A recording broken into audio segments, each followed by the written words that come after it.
7 জুলাই 2025 বুধ নক্ষত্র পরিবর্তন করছে, প্রবেশ করবে নিজের নক্ষত্র অশ্লেষা নক্ষত্র এবং নিজের নক্ষত্রেই আবার জুলাই মাসের 18 তারিখে বক্রি হয়ে যাচ্ছে। আর তার সাথে বক্রি অবস্থায় 29 জুলাই নক্ষত্র আবার পরিবর্তন করবে, প্রবেশ করবে পুষ্যা নক্ষত্র, শনিদেবের নক্ষত্র। তো বুধের নিজের নক্ষত্র অবস্থান কীরকম প্রভাব পড়বে এই বিশ্বরাশির ক্ষেত্রে বিষয়ে আজকে বিশেষভাবে তুলে ধরবো। বিশ্বরাশি কোন দিক থেকে লাভবান, কোন দিক থেকে সাবধান এবং কোন বিশেষ উপাচার করবে এ বিষয়ে আজকে তুলে ধরবো। তো যাই হোক, অনুষ্ঠানটি শুরু করার আগে সমস্ত দর্শক বন্ধুদের নমস্কার জানাচ্ছি এবং তার সাথে বলবো যারা বহুদিন ধরে অনুষ্ঠান দেখছেন এখনও পর্যন্ত সাবস্ক্রাইব করেননি অবশ্যই সাবস্ক্রাইব করবেন, এই চ্যানেলের সঙ্গে থাকুন।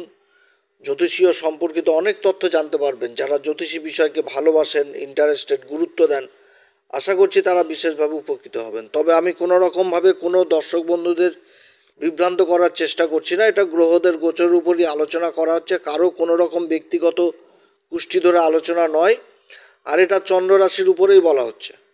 বিশ্বরাশির ক্ষেত্রে গ্রহদের যে মানচিত্র, খুবই ভালো মানচিত্র। বুধ যে মুহূর্তে অশ্লেষা নক্ষত্র নিজের নক্ষত্র অবস্থান করবে, এই অশ্লেষা নক্ষত্রের তো 4টি চরণই কর্কট রাশির উপর পড়ছে। তো যে মুহূর্তে অশ্লেষা নক্ষত্র নিজের নক্ষত্রে প্রবেশ করবে এই কর্কট রাশিতে, তো সেই সময় আবার শুক্রও কিন্তু তার আগের দিন আবার নক্ষত্র পরিবর্তন করছে। শুক্রও কিন্তু প্রবেশ করবে ওই রোহিণী নক্ষত্রে, যেটা হচ্ছে চন্দ্রমার নক্ষত্র, এবং শুক্র নিজের রাশিতে অবস্থান করছে। মালব্য নামক পঞ্চমহাপুরুষ রাজ্য তৈরি করেছে এই বিশ্বরাশির ক্ষেত্রে। তো বিশ্বরাশির ক্ষেত্রে বুধ হচ্ছে কারক গ্রহ, পঞ্চমপতি বুধ এবং ধনসম্পত্তির ঘরের অধিপতিও বুধ, যেটা দ্বিতীয় ঘর, বাণীর ঘর, শিক্ষা দীক্ষা, যেটা মূল ত্রিকোণ রাশি, কন্যা রাশি। এই দুটি ঘরের অধিপতিও তৃতীয় ঘরে অবস্থান। তো তৃতীয় ঘরে যে অবস্থান করছে, তৃতীয় ঘর থেকে তো অনেক কিছুই দেখা হয়। মোটের উপর ভালো অবস্থান এই বুধের অবস্থান অশ্লেষাতে। এবং শনিরও অবস্থান ভালো, শনি লাভের ঘরে অবস্থান করছে। শনিও আবার 13 তারিখে বক্রি হয়ে যাবে, শনি বক্রি হয়ে যাবে। তারপরে শনি আর বুধ উভয় কিন্তু উভয়ের ঘরকেই দেখবে এই সময়। শনি দেখবে বুধের মূল ত্রিকোণ রাশি কন্যা রাশিকে, আর বুধ দেখবে হচ্ছে ভাগ্যের ঘর মকর রাশিকে, এই দুটি গ্রহ। এবং সবথেকে ভালো অবস্থান হচ্ছে বিশ্বরাশির ক্ষেত্রে, কারণ কাম ত্রিকোণেই কিন্তু দুটি গ্রহ অবস্থান করছে, অর্থাৎ মনের ইচ্ছা বাসনা, মনের আকাঙ্ক্ষাকে পূর্ণ করবে এই সময়। যে বহুদিনের যদি মনের ইচ্ছা বাসনা থাকে, সেই ইচ্ছা বাসনাও কিন্তু এ সময়কালে পূরণ হওয়ার সম্ভাবনা থাকছে। এবং ধন সম্পত্তির ঘরে আবার দেবগুরু বৃহস্পতি অবস্থান করছে, সূর্যের সাথে জুতি তৈরি করেছে। সূর্যও কিন্তু খুব ভালো নক্ষত্রে রয়েছে এই সময়, পুনর্বসু নক্ষত্রে রয়েছে। পুনর্বসু নক্ষত্রের অধিপতি হচ্ছে দেবগুরু বৃহস্পতি এবং অধিপতি দেবতা হচ্ছে আবার অদিতি। অদিতি হচ্ছে সূর্যেরই মাতা। যে সূর্য বংশ, যে একটা ধনুষবাণ জ্যোতিষশাস্ত্র মতো যে সিম্বল, এই ধনুষবাণ তো শ্রীরামচন্দ্রের কাঁধেই ছিল, যেটা সূর্য বংশ। তো সেই বংশ, তো যাই হোক, সূর্যের যথেষ্ট ভালো অবস্থান ধনসম্পত্তির ঘরে। সূর্য হচ্ছে বিশ্বরাশির ক্ষেত্রে সুখের ঘরের অধিপতি। তো দেবগুরু বৃহস্পতির সাথে অবস্থান করছে, তো এটাও খুব ভালো একটা সহায়ক জুতি এই বিশ্বরাশির ক্ষেত্রে। এবং মঙ্গলও যথেষ্ট ভালো অবস্থায় রয়েছে। মঙ্গল সপ্তমপতি এবং দ্বাদশ ঘরের অধিপতি হয়ে এই শুক্রেরই নক্ষত্রে 30 জুন কিন্তু অবস্থান করছে। 30 জুন থেকে একদম টানা 23 তারিখ পর্যন্ত থাকবে। 23 তারিখের জুলাই মাসের 23 তারিখ পর্যন্ত। সেটা হচ্ছে পূর্বা ফাল্গুনী নক্ষত্র, যেটা হচ্ছে শুক্রের নক্ষত্র। আবার কেতুও কিন্তু নক্ষত্র পরিবর্তন করছে 20 তারিখে। এই জুলাই মাসের 20 তারিখে চলে আসবে ওই শুক্রের নক্ষত্র পূর্বা ফাল্গুনী। আর অপরদিকে রাহু তো কর্মের ঘরে অবস্থান করছে, কর্মের ঘরে পূর্বা ভাদ্রপদ নক্ষত্র। তো নক্ষত্রগত দিক থেকে যে পজিশন এবং যে বুধের যে অবস্থান নিজের নক্ষত্র, খুবই ভালো অবস্থান। কতগুলো গ্রহ নিজের অবস্থানে, নিজের নক্ষত্র অবস্থান। শনি নিজের নক্ষত্র অবস্থান করছে, বুধ নিজের নক্ষত্র অবস্থান করছে। এই দুটি তো মেন কারক গ্রহ এই বিশ্বরাশির।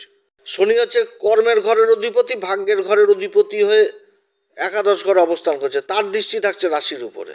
আবার বুধ হচ্ছে দ্বিতীয় ঘর, ধনসম্পত্তির ঘর, পঞ্চমপতি শিক্ষার ঘর, সন্তানের ঘর, এই দুটি ঘরের অধিপতি হয়ে নিজের নক্ষত্রে আবার তৃতীয় ঘরে অবস্থান করছে। তো তৃতীয় ঘরটা অনেক কিছু বুঝায়, তৃতীয় ঘরতে বহু কিছু বুঝায়, বহু কিছু। তো যাই হোক, গ্রহ যখন নিজের নক্ষত্রে অবস্থান করে আরও বল বৃদ্ধি পেয়ে যায়। নিজের ঘরে অবস্থান করলে যেরকম বল বৃদ্ধি পায়, সেরকম নিজের নক্ষত্রে অবস্থান করলেও যথেষ্ট বল বৃদ্ধি পায়। এবং যে রাশিতে অবস্থান হচ্ছে সেটা হচ্ছে কর্কট রাশি। কর্কট রাশিটা কি? ভাবুক প্রধান রাশি, মায়া। কর্কট রাশিকে মায়ের সংজ্ঞা দেওয়া হয়েছে। মায়ের সঙ্গে এই কারণে দেওয়া হচ্ছে, এটা জলতত্ত্ব রাশি, অর্থাৎ যে জল পান করে আমরা জীবন ধারণ করি, তো জলকে জীবন বলে, যার জন্য মায়ের সংজ্ঞা দেওয়া হয়েছে কর্কট রাশিকে। তো কর্কট রাশি মায়ের কাছে তো সব সন্তানই সমান, খারাপ হোক বাজে হোক, সন্তান সন্তান।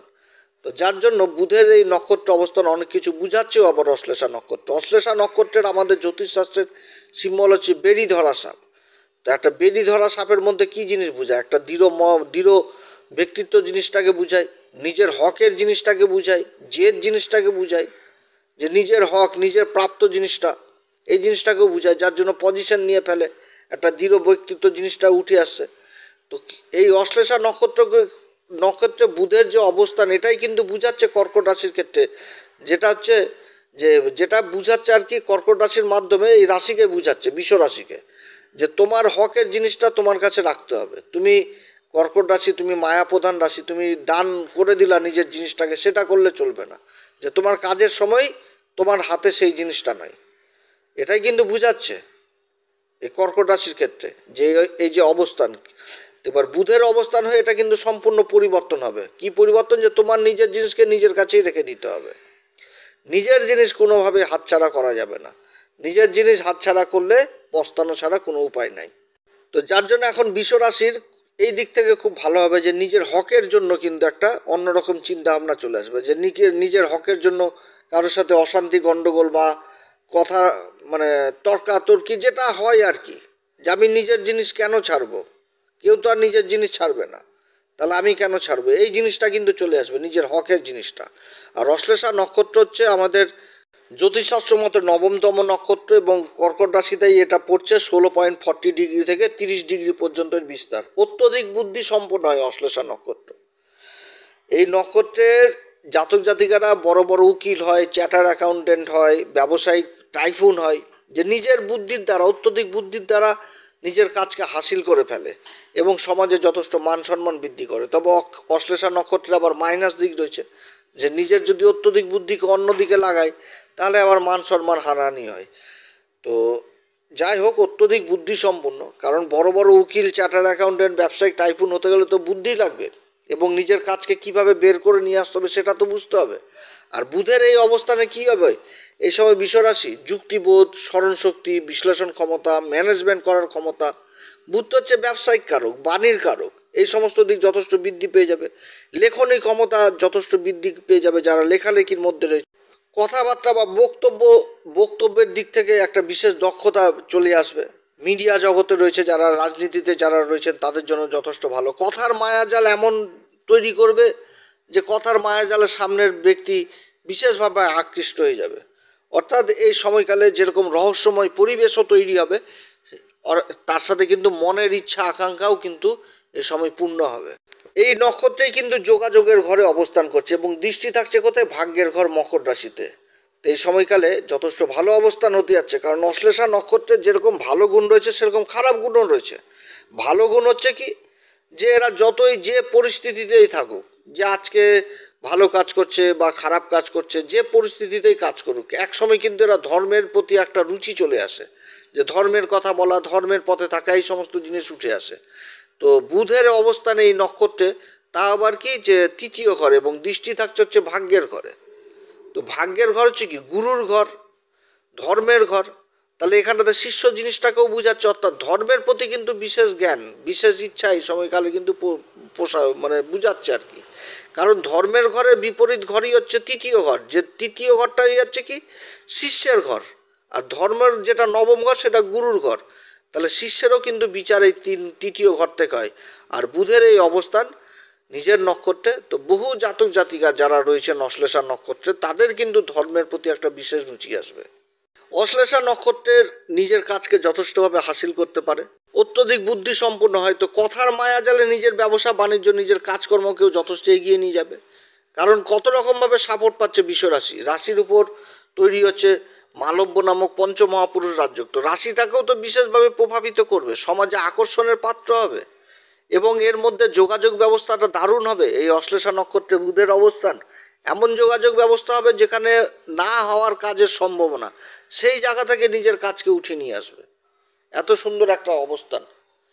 এবং এই সময়কালে পিতামাতাদের সন্তানের প্রতিও দুশ্চিন্তা দূর হবে, তবে সন্তান জেদি হবে, এটা ঠিক। সন্তান বা যেই কাজই করুক তাতে কিন্তু একটা জেদ মনোভাব বা একটা দৃঢ় মনোভাবও কিন্তু উঠে আসছে। তবে সেটা যদি কর্মক্ষেত্রে করে তো সেটা বুঝে সুঝেই করতে হবে, যে আমি নিজের লাভের একটা যে অংশ, সে একটা ধরে থাকলাম, জেদ ধরে থাকলাম যে আমি এটা ছাড়া করব না, তাহলে কিন্তু হবে না। এখানটাতে একটা কম্প্রোমাইজেরও ব্যাপার থাকছে, এটাও কিন্তু বুঝতে হবে। এই সময়কালে ডকুমেন্টেন্সের কাজগুলো যথেষ্ট ভালো হবে। যারা গোপনে ধরাধরি করে কোনো কাজের চেষ্টা করছেন বা কোনো কাগজপত্রের একটা খুবই প্রয়োজন রয়েছে, দরকারি কাগজ, সেই কাজগুলোও কিন্তু এই সময়কালে উদ্ধার হবে। অর্থাৎ নিজের তীক্ষ্ণ বুদ্ধির দ্বারা সেই কাজগুলোও কিন্তু উদ্ধার করতে হবে। এবং অশ্লেষা নক্ষত্রের উপর ঈশ্বরের একটা অশেষ কৃপা রয়েছে, সেটা হচ্ছে কি যে সামনের থাকা ব্যক্তিকে অতি সহজে পড়ে ফেলা, যে খুবই পড়ে ফেলা, যে স্ক্যানারের মতন কাজ করা, যে ব্যক্তির সাথে আমি আগামী দিনে কাজ করতে পারবো না, এগোতে পারবো কি পারবো না, এরকম কিন্তু জিনিসটা উঠে আসে অশ্লেষা নক্ষত্রে। এটা কিন্তু ঈশ্বর দিয়েছে। অশ্লেষা নক্ষত্রে অবস্থান করছে বুধ দ্বিতীয় ঘরের অধিপতি, বাণীর ঘরের অধিপতি। তো মিডিয়া, সেলসম্যান, সেলসের কাজে যারা যুক্ত রয়েছেন, সঞ্চার বিভাগের সাথে যারা যুক্ত রয়েছেন, যারা সফটওয়্যার জনিত বিদ্যার সাথে যুক্ত রয়েছেন, কম্পিউটার সায়েন্স নিয়ে পড়াশোনা করছেন, এই সমস্ত কাজেও যথেষ্ট ভালো উন্নতির যোগ এই সময়কালে রয়েছে। এবং এর মাঝখানে আবার কিন্তু সূর্যেরও রাশি পরিবর্তন হবে, সূর্যও চলে আসবে কিন্তু এই তৃতীয় ঘরে, বুধের সাথে কিন্তু জুতি তৈরি করবে সূর্য হচ্ছে কি সুখের ঘরের অধিপতি। তাহলে সুখ বৃদ্ধিও কিন্তু এই সময়কালে হবে, নিজের মনের ইচ্ছা আকাঙ্ক্ষা এই সময়কালে পূর্ণ হবে। বহু সরকারি ক্ষেত্রে বা সরকারি হোক বেসরকারি ক্ষেত্রে হোক, যাদের প্রমোশন লেটার আটকে রয়েছে, কল লেটার আটকে রয়েছে, বা অন্য কোনো দরকারি কাগজপত্র কোনো অফিসে হয়তো আটকে রয়েছে যেটা হাতে পাচ্ছিল না, এইখানটা তো নিজের বুদ্ধির দ্বারা সেই কাজগুলো কিন্তু সম্ভব হবে এবং যথেষ্ট বাড়িতে সুখ বৃদ্ধি হবে। তবে অশ্লেষা নক্ষত্রের আরও একটি মাইনাস দিক রয়েছে, সেটা হচ্ছে নিজের বিবাহের দিক। বিবাহের ক্ষেত্রে একটা খুব অসুবিধার মধ্যে পড়ে এই নক্ষত্রের জাতক জাতিকারা। হয় বিবাহতে একটা কোনো ভেজাল হয়, অশান্তি হয়, কিংবা নিজের লাইফ পার্টনার চট করে বিশ্বাস করতে চায় না বা বুঝতে পারে না এদের প্রেম ভালোবাসাটা কোন জায়গায় থাকে। আর যদি বুঝে নেয় তাহলে কিন্তু আবার খুবই দীর্ঘস্থায়ী হয়, মানে প্রেম ভালোবাসা অমর হয়ে যায়, এরকম হয়ে যায় এবং খুবই বিশ্বস্ত হয়। কিন্তু খুবই কমই দেখা যায় এদের মধ্যে প্রেম ভালোবাসার জায়গাটা আর দাম্পত্য জীবনের জায়গাটা, এইখানটাতে কিন্তু ডিস্টার্ব হয়। অশ্লেষা নক্ষত্রের মেন পুরুষার্থ জিনিসটাকে বোঝায়, সেটা হচ্ছে কি অর্থ জিনিসটাকে বোঝায়। এই কারণে অর্থ জিনিসটাকে বোঝায় যে এর যে মূল পাখির চিহ্ন দেওয়া হয়েছে জ্যোতিষশাস্ত্রে, সেটা কিন্তু পেঁচাকেই বোঝাচ্ছে। তো পেঁচাকে মা লক্ষ্মীর বাহন, তো যার জন্য এদের মেন জিনিসটা কিন্তু অর্থ হয় জীবনে। আর তার থেকেও বড় জিনিস হয়ে যায় এদের জীবনে, সেটা হচ্ছে ধর্ম। অর্থ প্লাস ধর্ম। অর্থ তো কামাই করবেই জীবনে, খুবই কামাই করে এরা, অর্থের দিক থেকে পিছনে থাকে না অশ্লেষা। আর সব থেকে ভালো জিনিস সেটা হচ্ছে ধর্মপথে এরা জীবনে আসবেই, আজ হোক কাল হোক। আর এই যে অবস্থান অশ্লেষা নক্ষত্রের এই তৃতীয় ঘরে, যেটা ধর্মের ঘরের বিপরীত ঘর, সপ্তম ঘর, আর এই সপ্তম ঘর থেকেই কিন্তু ধর্মের মানে শিষ্যত্ব জিনিসটাকে বুঝায়, এই জিনিসগুলো থাকে। আবার তৃতীয় ঘর থেকে কিন্তু সাহায্য জিনিসটাকেও বোঝায়। তো এই সময় কিন্তু যদি সাহায্য করে সেটা কিন্তু আবার মাইনাস গুণ হয়ে যাবে বৃষ রাশির। কারণ এই সময়কালে সাহায্য জিনিস কিন্তু হয় না। এই অশ্লেষা নক্ষত্রে যখন বুধ অবস্থান করছে নিজের নক্ষত্রে তৃতীয় ঘরে, তো কাউকে কিন্তু চট করে সাহায্য করতে চাইবে না, এই মনোভাবও থাকবে এই সময় বৃষ রাশির। কারণ এটা যেদি নক্ষত্র নিজের জিনিস ছাড়া কিন্তু বুঝে না, এবং নিজের কাজকে হাসিল করতে হবে কিভাবে সেটা কিন্তু খুব ভালো মতন করে বুঝে। তো যাই হোক, অনেক কথা আলোচনা করলাম অশ্লেষা নক্ষত্রকে নিয়ে। বৃষ রাশির ক্ষেত্রে ভালো প্রভাবই দিবে, তবে যে সমস্ত দিক তুলে ধরলাম এদিকে যথেষ্ট খেয়াল রাখতে হবে, তাহলে যথেষ্ট ভালো ফল পাবে। এছাড়া গ্রহদের অবস্থান বৃষ রাশির ক্ষেত্রে যথেষ্ট ভালো অবস্থান, এবং আগামী দিনে শনিও বক্রি হয়ে যাচ্ছে। শনি 13 তারিখে বক্রি হচ্ছে, বুধ 18 তারিখে বক্রি হচ্ছে, আর বুধ 29 তারিখে আবার বক্রি অবস্থায় শনির নক্ষত্রে চলে আসবে, পুষ্যা নক্ষত্রে। এই জিনিসটাও ভালো, পুষ্যা নক্ষত্রে অবস্থান করবে বুধ, অবস্থান করে আবার ওই ভাগ্যের ঘরে দৃষ্টি দিবে, যেটা মকর রাশি। এগুলো পরিবর্তনও যথেষ্ট ভালো পরিবর্তন এই বৃষ রাশির ক্ষেত্রে। তো এই সময়কালে কোন উপাচার করবে? প্রত্যেকদিন হনুমান চল্লিশা, বজ্রংবাণ, শ্রীরাম সীতার প্রণাম মন্ত্র সহকারে পাঠ করবে। যারা গুরু দীক্ষা নেননি অবশ্যই গুরু দীক্ষা নেবেন। সূর্যদেবকে অর্ঘ্য দিবেন, সূর্যদেবকে অবশ্যই অর্ঘ্য দেওয়া উচিত, সূর্যদেবকে অর্ঘ্য দিবেন। এছাড়া গাই গরুর সেবা, গাই গরুকে সবুজ জাতীয় খাবার খেতে দিবেন। এছাড়া অশ্লেষা নক্ষত্রে বুধের অবস্থান, বুধ পঞ্চমপতি এবং দ্বিতীয় ঘরের অধিপতি, অবশ্যই ভোলে বাবার উপাসনা করবেন। ভোলে আবার উপাসনা করবেন, ভোলে আবার মহামৃত্যুঞ্জয় মন্ত্র অবশ্যই পাঠ করবেন, অন্তত 21 বার করে পাঠ করা উচিত, তাহলে যথেষ্ট ভালো ফল পাওয়া যায়। তো অনেক কথা আলোচনা করলাম, এরপরে আবার আসবে একটি পর্ব নিয়ে। যদি পরামর্শ সত্যিই ভালো লাগে তাহলে নিজের ভেবে অবশ্যই সাবস্ক্রাইব করবেন, শেয়ার করবেন, লাইক করবেন, পাশে থাকবেন। আগামী দিনে বহু ভিডিও আমাদের এই চ্যানেলে লোড দেওয়া হবে, আপলোড দেওয়া হবে। যারা জ্যোতিষ সংক্রান্ত বিষয়কে ভালোবাসেন, গুরুত্ব দেন, আশা করছি তারা বিশেষভাবে উপকৃত হবেন। নমস্কার, ধন্যবাদ।